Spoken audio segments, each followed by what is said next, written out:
How's it going, everybody? Thanks for tuning in to another episode of Sports Rap Daily. I'm your host, Daryl Harris. Appreciate you all tuning in here on the 8 News Now Vegas streaming channel. We are rounding out the week. We've got to talk about some of everything. We've been talking football on the Raiders side. We've been talking plenty basketball. We've been talking UFC, plenty of soccer as of late.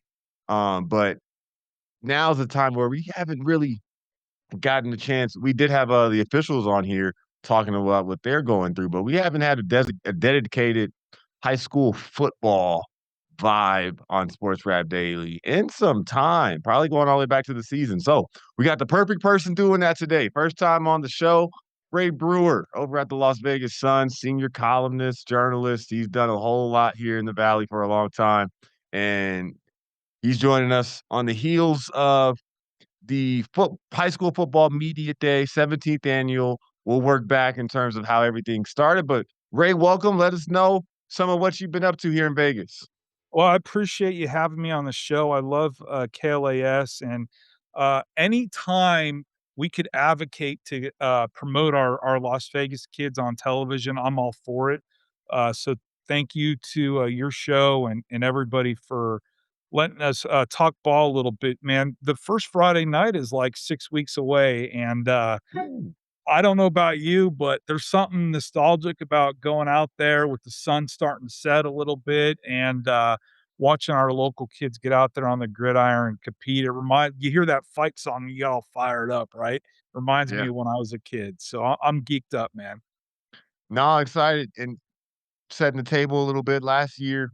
Um, I was able to sort of jump in both feet into the high school basketball scene here. And in just one season, I was like, okay, I've got the lay of the land. I've, paid attention and followed, but last year I was able to kind of from the beginning all the way through the conclusion, be in the gyms, travel, see this school, see this team, see them in tournaments, see the progression. All right, now I'm looking forward to who's coming back and who lost who and things like that, and working on building some of that. So I'm looking forward to doing a similar deal with high school, but you've got a wealth of knowledge on there, which is brings us to the media day. This was the 17th annual version of it, but you were just telling me you think this one knocked it out of the park. Yeah, to me, this was our best version of it yet. We had tremendous support from like our sponsors. The Raiders were there. Recruit Vegas was there, and the student athletes that came through just got this tremendous experience to help enhance the high school football season.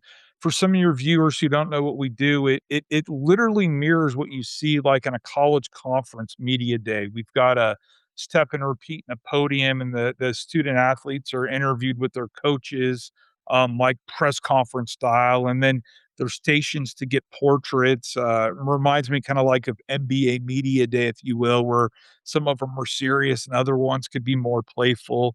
And the Raiders were there talking. Everybody took some headshots.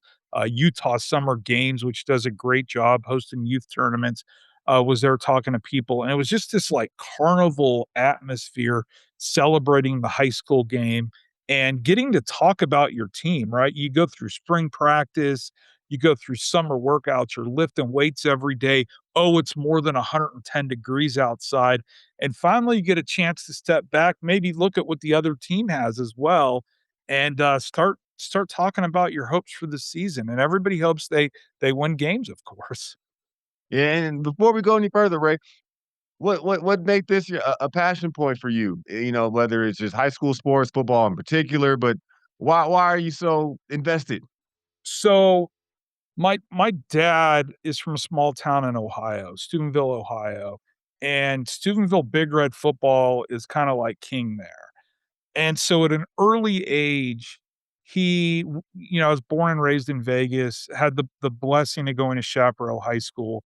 And he was like, the second I got into high school, he was like, you got to go on Friday nights.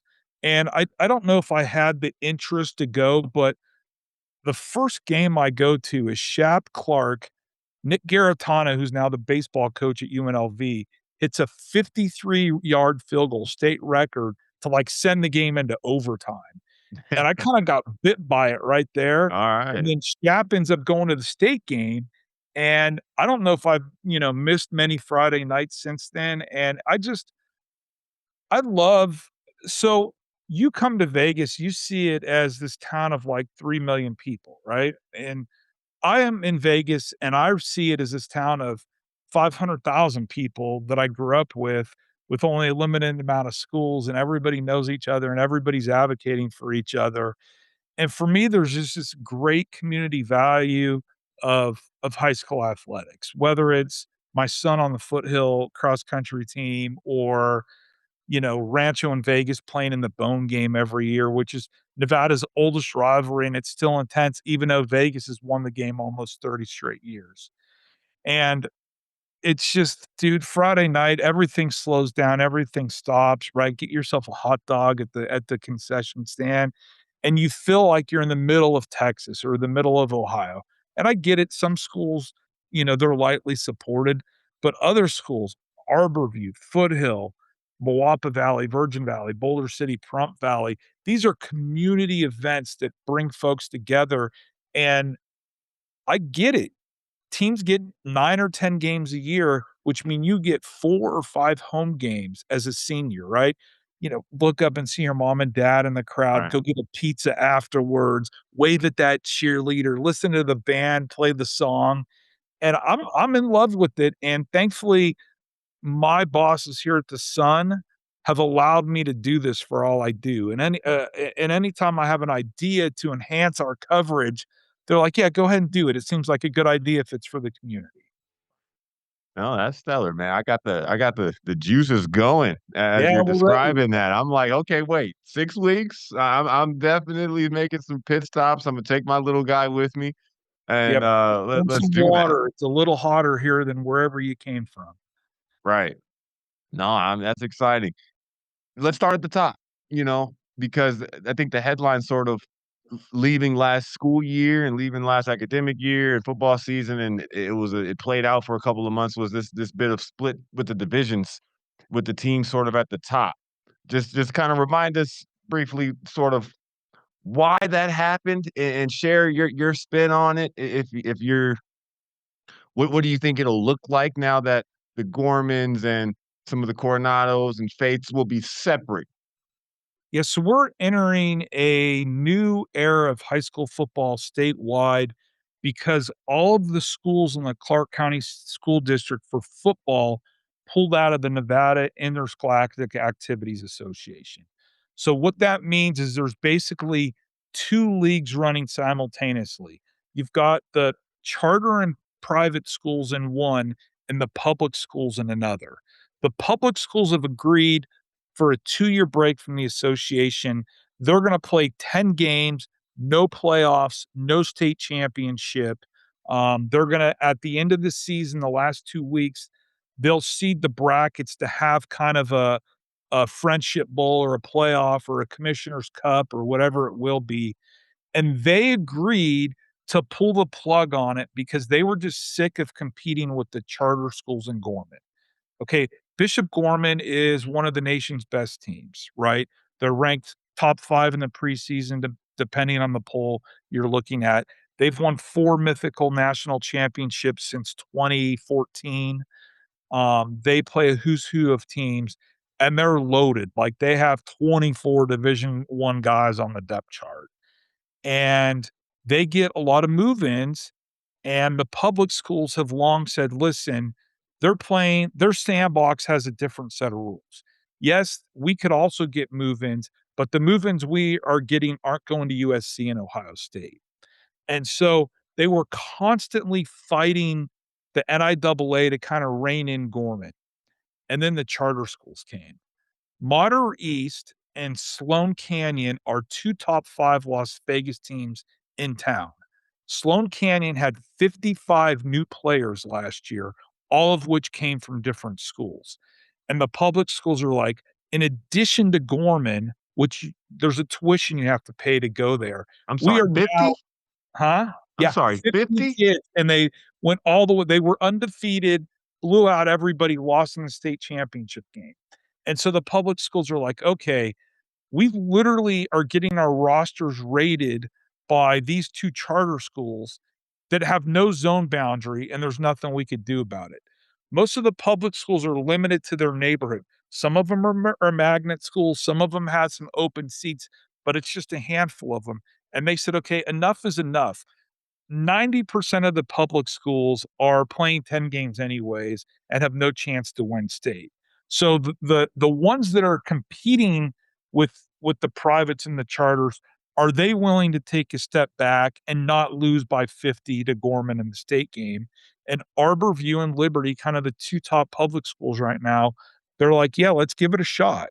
And so we're in this really weird situation where the 5A of the NIAA has 3 teams: Bishop Gorman, Faith Lutheran, and Somerset Losi. Those 3 teams have to combine to play against 1 northern opponent in 2 state championship games. So if you're on Faith Lutheran, you could go 0-10 and you could lose every week by 100 points, and you are gonna be playing in the state championship game at Allegiant Stadium. So let that sink in. No matter how it plays out, Bishop Gorman, Faith Lutheran, and Somerset Losi, a charter school in North Las Vegas, are all going to be in the state championship game in November. And it's just those three. Just those 3, because those are private schools and charter schools in the top 5A.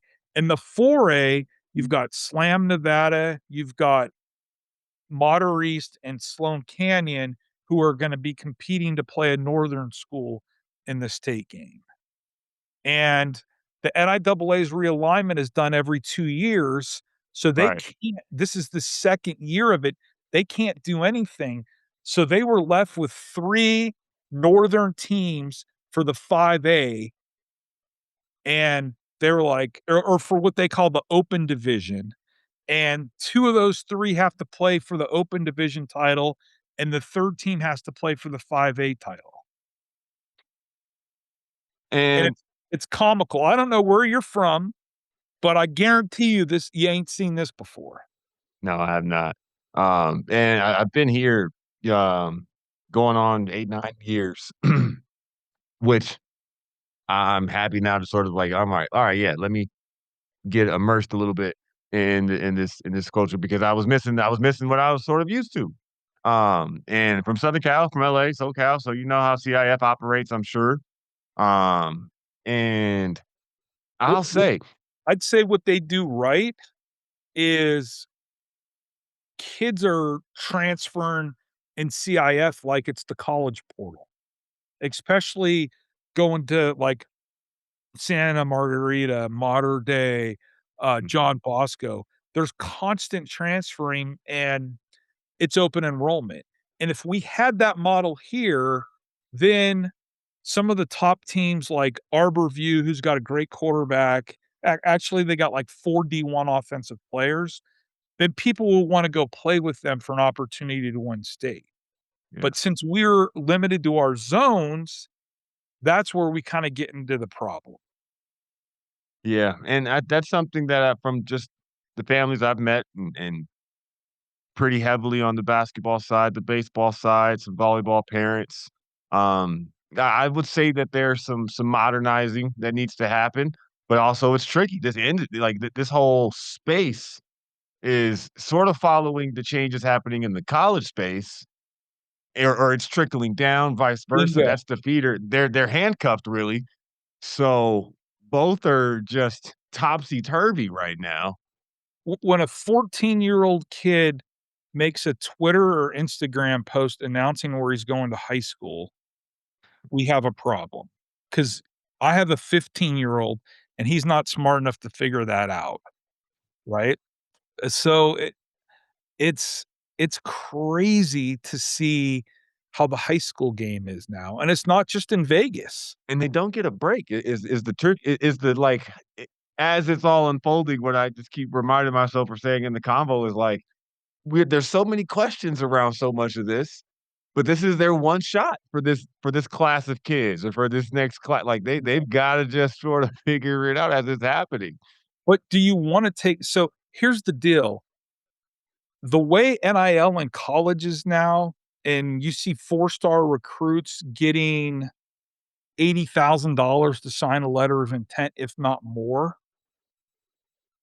you feel like if you go take that family vacation to Disneyland or to a cruise, that the other kid is gonna go off to some AAU tournament or some specialized trainer, and he's gonna get that NIL spot. Because a lot of families are using that money the sad thing about NIL is a lot of these athletes that are signing that are getting paid off, they're using that money to help their family survive, right? They're not putting it in some Truth kind be of told, savings yeah, account yeah, yeah. Truth be or told, they get out, they could put a down payment on a home. And I think because of that, that competition to get these college spots or, okay, I'm gonna settle and sign with UNLV and I'm gonna ball out at UNLV and I'm gonna get my portal and I'm gonna go somewhere else. It's trickling all the way down to the high schools because people are trying to get in the best position to attract college recruiters to have an opportunity to play. The allure of I live by Basic High School. I've grown up going to Don Taylor Stadium to watch Basic play my whole life. And I want to run out on the same tunnel that my brothers and my nephews and my dad did. That's lost not the a value. right. Yeah, The value of that is I want to go to Gorman and I want to start there because they're going to get me on a college roster and I'm going to make 80 grand to sign. And then I'm going to go to that college roster with 5 years to get paid off and I'm going to ball out. yeah. And hey, there's pros and there's cons. But it is really something else right now. It's really something else. I want to spotlight a couple of these athletes that you mentioned. You mentioned the Arborview quarterback. Let us know who are some players to keep an eye on that you think have next level trajectory, what positions they're playing, and just some folks to spotlight. Okay, so the best player in town is a coin flip this year. Usually, like last year, there was Jet Washington from Bishop Gorman, right? And he went to Oregon, and everybody knew that he was Kobe Bryant's nephew, and he was a legit five-star kid, and he was the bell cow. Let's start at Arborview. They've got a quarterback, Christian Thatcher, 4-year starter, going to Oregon State, committed to Oregon State over Central Florida, UNLV, and Michigan. His top wide receiver is Damani Warren, who's committed to Texas A&M, five-star kid. Top tight end is Zach Ferris, who's committed to UCLA. And then they've got a wide receiver named Kai Cypher, who's going to UNLV. So that's 4 D1 seniors on one roster. Not bad, right? Not bad. Um, not bad. Gorman, of course, has got a who's who of players. If you go to my Twitter at Ray Brewer 21, I've interviewed Hayden Stepp, a secondary member, defensive back safety, four-star kid, depending on the rankings, who verbaled to Oregon. Washington, Shadow Ridge has got a defensive lineman, Colton Richter. He's going to Washington State. Liberty's got a 4-year running back, Ezra, can't say the last name, Polynesian player, who is going to BYU. And At Liberty, you oh, said? yeah, Liberty. So find me many metros that have UCLA, Texas A&M, Oregon, BYU. That's not bad. And I think that speaks volumes to the brand of football we play here. I'm good friends with the folks at the Youth Football League, Nevada Youth Sports. Great people over there. On their Instagram, they put a photo. NCAA 2026 just released its game. Yeah. I'm not into the video game culture, but each player's got like its own profile. Hmm. And they put up all the screen grabs of the kids that have played in their league that are playing college Oh, football. that's cool. It's like It 50 kept kids. going. Yeah, it kept It going. kept going. There's like kids that are at, like, Georgia State, USC, You name it. you pick the school, Michigan, power conference kids, Oklahoma, Georgia Tech, It's um, happening. Georgia, and it's just like, okay, we play some good football here. And it's not the thing is it's like it's not just Bishop Gorman, right? You look at like the Pittsburgh Steelers, they've got 2 starters on offense from Las Vegas, one from Liberty, one from Desert Pines. And it's just there's a lot of good football. And the cool thing is all these kids have come through to our media day. Nice. Yeah, no, Yeah. this we're wrapping up, man, but I think that this is absolutely necessary. We can't wave the sports capital of the world banner and flag and say that all the time if we're not applying that top to bottom from the professional level to the collegiate level to the youth and high school prep level. I think that it'd be a I've said this, in reporting throughout the year, whether we're talking about the cost to participate in some of these places. Nevada Youth Sports, I know that they're trying to work through what just happened on the 4th of July weekend in one of Yeah, it their was all wild. facilities, Yeah. but good to hear that their footprint is really solid here, and surely that'll get, rectified soon. But, all of this needs to be heard, needs to be talked about. And if we are this hub for everybody and everything on the 365-day calendar, our youngins should be a bad batch of kids in all these sports in a And good and way. my message to anybody in Las Vegas would be, go by your local high school on a Friday night in August, September, October, and not only buy some concessions, make a small donation, and cheer for the kid in your neighborhood, because that support, those kids are gonna pay it forward when you're their age. And I think it's so important that we in the media or we as just Vegas residents support our kids. One of my favorite things to do is, I tell my wife, I'm like, "Hey, I'll be home in 45 minutes," and I come home 2 hours later. She's like, "Where you at?" I was like, I was kinda driving home. I saw the lights on, and I just, ran into this high school real fast." And she just kinda looks at me like, "Oh, yeah, your dinner's over there." And, it's just we gotta keep supporting our kids because they're our future, man. No, I'm with you on that, Ray. This was good, man. I'm excited, truthfully. Again, let them know where to follow you. We're gonna have to sit down and work out something that we can do on a semi-regular basis as the season comes and goes Love because I'm that, love excited. that. Well, just follow us at LasVegasSun.com, and, we'll have all your high school football coverage. Every Monday, we've got a Prep Sports Now podcast taking a week at the Boom, look at high school football.